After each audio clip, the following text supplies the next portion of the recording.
નમસ્કાર. CB24 news સાથે હું રેશમા આપનું સ્વાગત કરું છું. ગુરુવારે સવારે જમ્મુ કાશ્મીરના અવંતીપોરાના ત્રાલમાં સુરક્ષા દળોએ 3 આતંકવાદીઓને ઠાર માર્યા છે. સેનાના સૂત્રોએ જણાવ્યું છે કે આમાં એક ટોચના કમાન્ડર આસિફ શેખનો પણ સમાવેશ થાય છે. આ ઉપરાંત આમિર નઝીર વાની અને યાવર અહેમદ ભટ્ટની પણ હત્યા કરવામાં આવી છે. પહેલગામ હુમલા બાદ સરકારે જાહેર કરેલા 14 આતંકવાદીઓની યાદીમાં આ ત્રણેયનો સમાવેશ કરવામાં આવ્યો છે. જોકે અધિકારીઓ દ્વારા હજુ સુધી આતંકવાદીઓના મોતની પુષ્ટિ કરવામાં આવી નથી. છેલ્લા 3 દિવસમાં જમ્મુ અને કાશ્મીરમાં આ બીજું એન્કાઉન્ટર છે. એ પહેલા 13મી મેના રોજ શોપિયા જિલ્લાના કેલરમાં સુરક્ષા દળો સાથેના એન્કાઉન્ટરમાં લશ્કરે તૈયબાના 3 આતંકવાદીઓ માર્યા ગયા હતા. બુધવારે કેલરમાંથી જ શસ્ત્રોનો મોટો જથ્થો મળી આવ્યો હતો.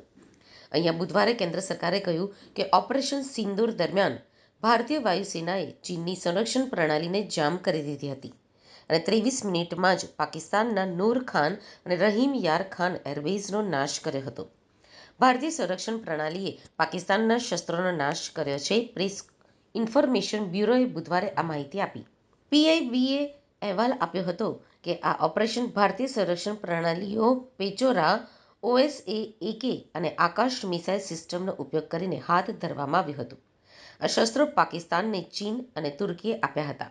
ભારત-પાકિસ્તાન સરહદ ઉપર સ્થિત શ્રી ગંગાનગર જિલ્લાના અનુપગઢમાં એક ડ્રોન મળી આવ્યું છે. ગુરુવારે સવારે 9:45 વાગ્યે સરહદ પરના સંવેદનશીલ વિસ્તારમાં ગામ બાર-એ નજીકના ખેતરમાં ગ્રામજનોએ એક ડ્રોન જોયું હતું. બીએસએફની ટીમે આ વિસ્તારને ઘેરી લીધો છે.